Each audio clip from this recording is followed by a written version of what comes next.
50 Fatos de Bertolt Brecht.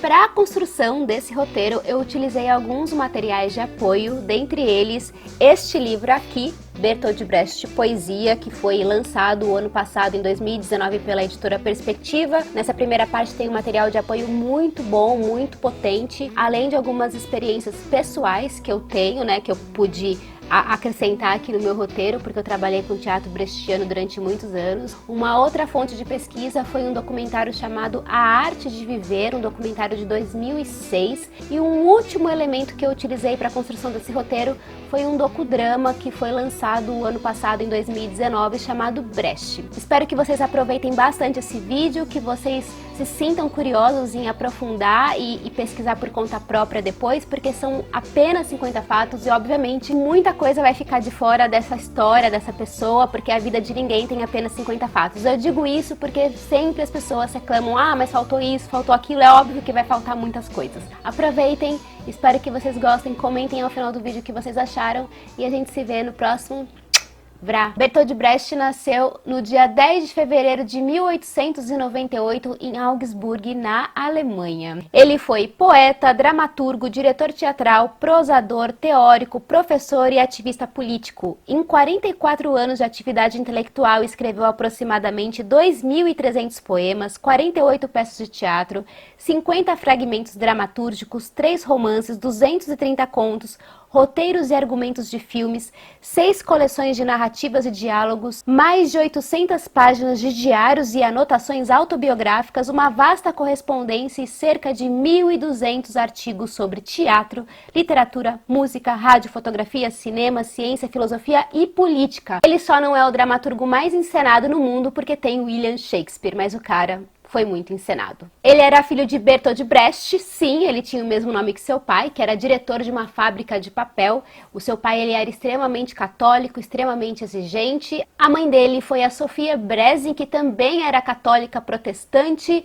e fez com que ele fosse batizado na mesma igreja. Então ele vivia num ambiente altamente protegido, pequeno burguês, e isso vai se transformar bastante ao longo dos anos. Brecht era uma criança muito nervosa, muito cedo ele descobriu que ele tinha alguns problemas cardíacos, e essa doença que ele descobriu muito jovenzinho impediu ele que fizesse atividades físicas, fizesse algumas coisas coletivamente. Ele acabou tendo que se ligar nas atividades mais intelectuais, lendo livros, jogando jogos como xadrez. Quando ele também era bem jovem, ele gostava de frequentar a Feira Anual de Artes, onde ele gostava de assistir peças de teatro, palhaços, dançarinos, e esses elementos todos acabaram sendo todos eles incorporados nas suas peças teatrais, nos seus poemas ao longo de sua vida. Nos tempos de escola, ele também fundou um jornal chamado Die Ente, no qual ele contava com alguns colaboradores. Para ele não importava muito quem que escrevia os textos, ele gostava desse trabalho coletivo, de criação coletiva, e para ele o mais importante nessa história toda era o que era escrito e o divertimento.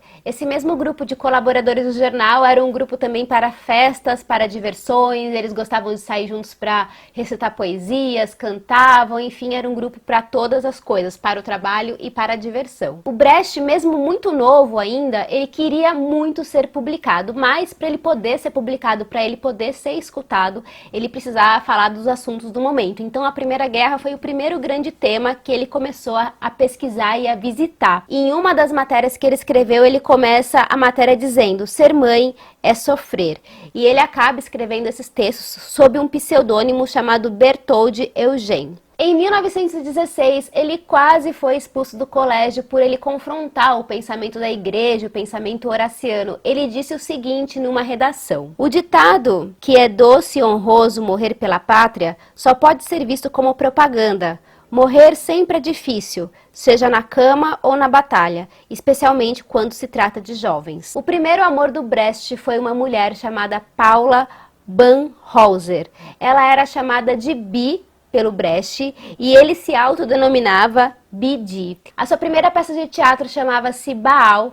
Essa peça contava a história de um jovem que se envolvia em várias orgias sexuais e ele gostava de cantar, se metia em muitas confusões. No início de 1918, o Brecht ele estava correndo o risco de ter que servir o serviço militar. Ele acaba sendo designado como enfermeiro psiquiátrico de um hospital de campanha. Ele escreve um poema chamado A Lenda do Soldado Morto e vai lhe causar um grande problema porque ele acaba tendo seu nome incluso numa lista dos traidores da pátria pelos nazistas. Em novembro de 1918, o Brecht ele é encenado num palco pela primeira vez com uma peça chamada Tambores da Noite. O Brecht era um homem de muitas mulheres e numa dessas idas dele ao teatro, indo assistir peças, escrevendo peças e começando a se tornar uma pessoa levemente conhecida, ele conhece uma atriz chamada Marianne Zoff. Dizem que ele simplesmente foi no camarim dela e falou pra ela que ele gostaria de ser o seu namorado e ela falou assim que tudo bem, mas que ela não poderia ser só a namorada dele porque ela tinha um amante, um amigo que era bem de vida e ela não queria abrir mão desse amigo bem de vida rico dela. Mas eles começam a ter um romance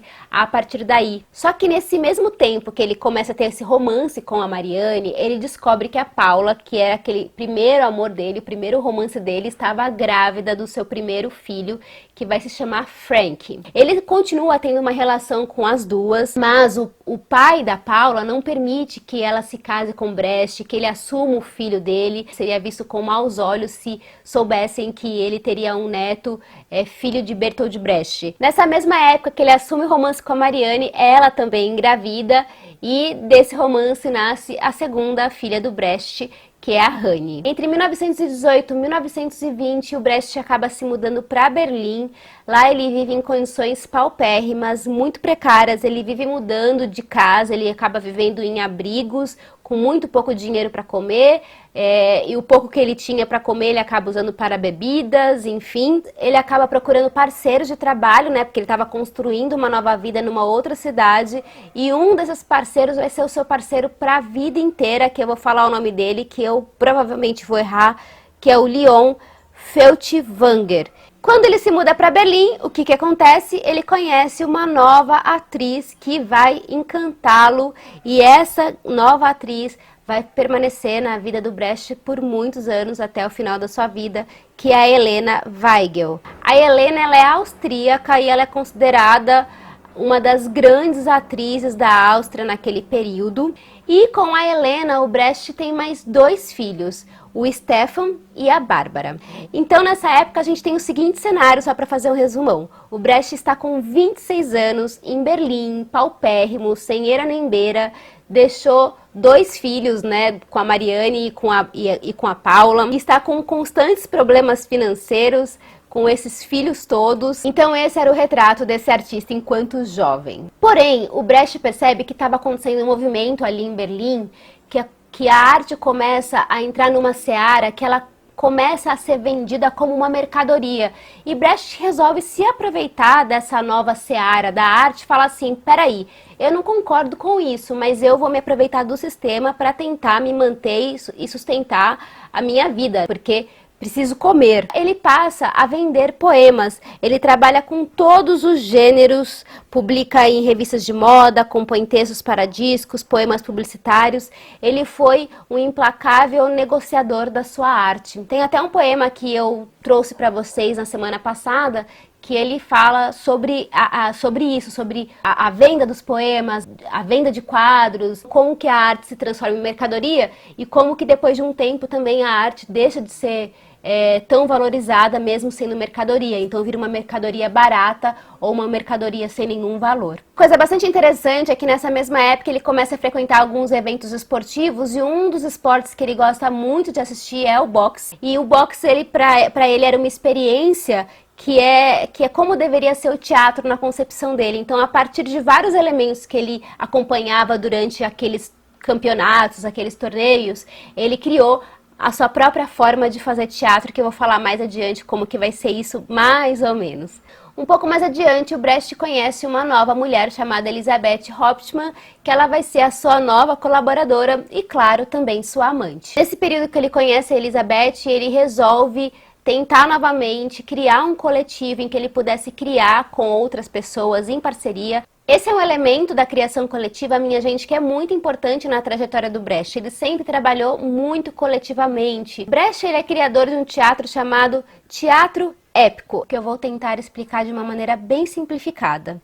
A figura do ator está lá em cena e ela demonstra uma ação. E ele vai comentar essa mesma ação. É como se ele transplantasse para o palco a figura do professor. Em linhas gerais, de uma forma bem simplificada, é como se ele dissesse para vocês, espectadores, isso aqui, gente, é teatro. O tempo todo ele quer dizer, isso aqui é uma grande encenação. Mas não pode deixar de ser crítico, não pode deixar de ser questionador. Ele vai jogar o tempo todo na sua cara, olha, isso aqui é teatro, a gente tá brincando de mostrar uma coisa pra vocês que acontece aí de verdade, aí nas ruas, aí do lado da sua casa, na sua comunidade. Pense sobre isso. Com esse coletivo, o Brecht ele vai para um lugar chamado Baden-Baden, onde ele apresenta um novo tipo de teatro, que é o teatro didático, a peça didática. Esse tipo de teatro ele foi criado para ensinar os atores e não necessariamente o público. É o tipo de teatro que ele pode acontecer independente de ter público ou não. A Elisabeth Hauptmann, que é aquela colaboradora que vai trabalhar durante a vida inteira com Brecht, ela traz uma peça para o Brecht chamada A Ópera do Mendigo, que é de um escritor chamado John Gay. A partir desse texto, o Brecht escreve uma peça chamada A Ópera dos Três Vinténs. A Ópera dos Três Vinténs estreia no dia 28 de agosto de 1928 e é um grandíssimo sucesso. Porém, o Brecht ele acaba colocando o seu nome ali como criador original e isso dá uma baita confusão com a crítica, com direitos autorais, enfim, que é uma outra história. As músicas dessa peça fazem tanto sucesso que as músicas acabam criando vida independente, a trilha sonora é vendida à parte, sabe aquelas coisas de grande sucesso? É isso que acontece. Essa peça tem uma frase bastante famosa do Brecht que diz o seguinte: primeiro a barriga, depois a moral. Em algum lugar vocês já devem ter escutado isso e é dessa peça. Embora essa peça tenha feito um grande sucesso, Brecht tenha ganhado bastante dinheiro fazendo essa peça, o grande problema para ele é que ele tinha a sensação de que as pessoas se fiavam mais na relação do romance do casal do que propriamente nas críticas que ele fazia à sociedade. No final da década de 20, Brecht já era um fenômeno mundial. Ele acaba ganhando muito dinheiro, ele compra uma casa, tem uma vida muito mais independente, só que as coisas vão começar a piorar, né? Porque essa época estamos nos aproximando já da Segunda Guerra Mundial. E aí chegamos ali em 1929, que tem a quebra da Bolsa de Valores e todos aqueles assuntos que já eram caros para o Brecht em sua juventude começam a ser muito mais fortes agora. Nessa época, Brecht já estava lendo Marx, ele já gostava de Hannah Arendt, ele já tinha uma bagagem ali, então os temas relacionados ao capitalismo viram protagonistas das suas peças. A gente já tem na Alemanha 6 milhões de pessoas desempregadas, e ele escreve nesse período uma peça chamada Santa Joana dos Matadouros, em que ele quer mostrar que as reformas já não ajudam os oprimidos. O Brecht torna-se cada vez mais radical. Ele escreve uma peça chamada Mãe, que tem como mote a luta das mulheres pela causa operária. Os alemães não contavam com isso, mas o fato é que Hitler chega ao poder e com a ascensão de Hitler, Brecht se vê muito preocupado, ele acha que é perigoso ele permanecer ali na Alemanha, então ele resolve se exilar. Vai com a sua família se exilar na Dinamarca e são os piores anos da sua vida. Não são os piores ainda, outros virão, mas começa uma fase muito complicada para o Brecht. Ele diz o seguinte numa carta por Walter Benjamin: eles me proletarizaram igualmente, não só roubaram minha casa, meu tanque de peixes, meu carro, mas também tiraram meu palco e minha plateia. Ele precisou, a partir desse momento, criar alternativas para ganhar dinheiro. Nesse período que ele está exilado na Dinamarca, ele escreve uma peça importantíssima chamada A Vida de Galileu Galilei. Essa peça também tem uma frase bastante famosa do Brecht, que é aquela: infeliz do país que precisa de heróis. Eu tenho um carinho muito grande por esse espetáculo, maravilhoso, porque eu fiz essa peça aqui em São Paulo e foi um divisor de águas da minha vida. Ele fica exilado na Dinamarca durante 6 anos e durante esse período ele tem algumas peças estreadas: Cabeças Redondas, Cabeças Pontudas em 1936 em Copenhagen, Os Fuzis da Senhora Carrar em 1937, Terror e Miséria do Terceiro Reich, em 1938, em Paris. Ele tem que sair da Dinamarca, foge para a Suécia, depois ele vai para a Finlândia. Nesse período ele escreve muitos textos incríveis que ficam na gaveta, que não pode ser encenado de jeito nenhum. Mãe Coragem, A Alma Boa de Setsuan, e fica cada vez mais insustentável viver naquele período de guerra, indo de um lugar para outro ali na Europa, enfim. E o que acontece é que ele tem que fugir, ele resolve ir embora de vez para os Estados Unidos, que por enquanto ainda não tinha se posicionado naquele período de guerra. E ele tem a ideia de que quando ele chegasse lá, ele ia conseguir alguma coisa muito incrível para ele em Hollywood, porque os estúdios seriam promissores para ele, só que não é bem isso que acontece. Chegando lá, ele vive um dos piores momentos da vida, ele não consegue se adaptar, mas acontece uma coisa muito importante. Ele reescreve a vida de Galileu Galilei, e essa peça é encenada num pequeno teatro ali em Beverly Hills, e ele tem uma plateia muito de peso, vamos dizer assim. Tinha na plateia a Ingrid Bergman, Charlie Chaplin, Anthony Quinn. Aquilo dá um up para ele, mas mesmo assim não deslancha. As pessoas estavam ali mais pelo burburinho de estar numa estreia com pessoas importantes do que pela peça em si. Então, mais uma vez, ele vê que o que ele queria dizer era menos importante do que aquele evento social. Ele começa a ser investigado pelo FBI e ele é chamado gentilmente para prestar depoimento, porque ele é visto como um perigo comunista ao Estado. Ele é chamado pelo Comitê de Atividades Anti-Americanas do Congresso para prestar esclarecimento e quando ele é interrogado, ele resolve que ele vai criar um personagem, falando que ele não sabe de nada, que ele não é comunista, que ele não faz nada daquilo que eles estão acusando ele. E aí o pessoal do comitê acredita na história dele, só que no dia seguinte ele já vai embora dos Estados Unidos, né? Já deu o que tinha que dar. Então ele começa a voltar devagarzinho para o seu país de origem. Na volta ele vai para Zurique, onde ele também vai ser vigiado pela polícia. E nesse mesmo período que ele está ali na Suíça, ele acaba escrevendo um texto bastante importante para o teatro, que é o Pequeno Organon para o Teatro, que é um texto teórico estético sobre o fazer teatral. Então todas essas histórias que eu contei, desde que ele saiu ali da Alemanha e vai para a Dinamarca e agora tá voltando de novo, passa 15 anos. Só que quando ele chega na Alemanha de novo, tá tudo devastado, o teatro já não é mais o mesmo, os nazistas destruíram tudo, esteticamente, destruíram materialmente os teatros, mas aos poucos ele vai conseguir se organizar e se reunir com os seus colaboradores, com seus amigos, com seus parceiros de sempre, e ele consegue fundar a sua companhia teatral chamada Berliner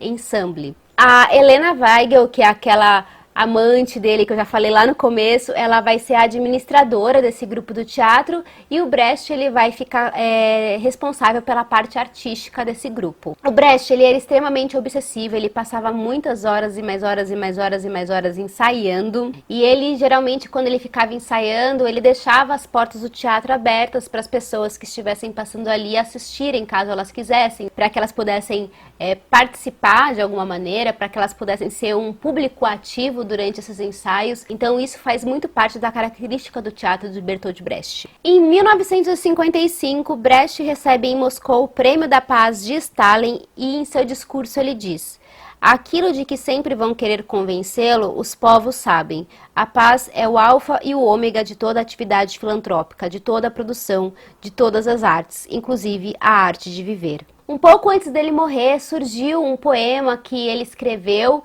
e as pessoas até um tempo atrás achavam que era um poema escrito na sua juventude, mas era um poema dos seus últimos anos de vida que diz o seguinte: das alegrias as não pesadas, das peles as não retiradas, das meninas as novas, das mulheres as infiéis, das artes as irrepreensíveis, dos mestres os enterráveis, dos prazeres os discutíveis, dos objetivos os secundários, dos elementos o fogo, dos deuses o monstruoso, da vida a clara, das mortes a rápida. No final da sua vida, o Brecht morava em Berlim, do lado do teatro do Berlin Ensemble que foi construído para ele, e também ele morava bem perto do cemitério onde ele foi enterrado. Eu tive a oportunidade de conhecer esse lugar quando eu fui para Berlim, é maravilhoso.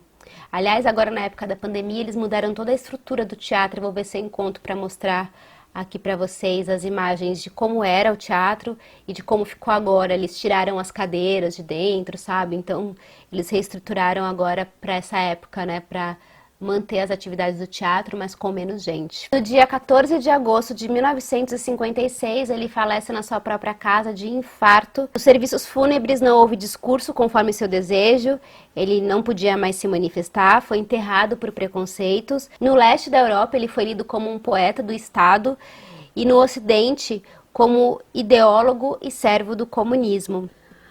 Aos pósteros, confesso, eu não tenho esperança. Cegos falam de uma escapatória. Eu enxergo.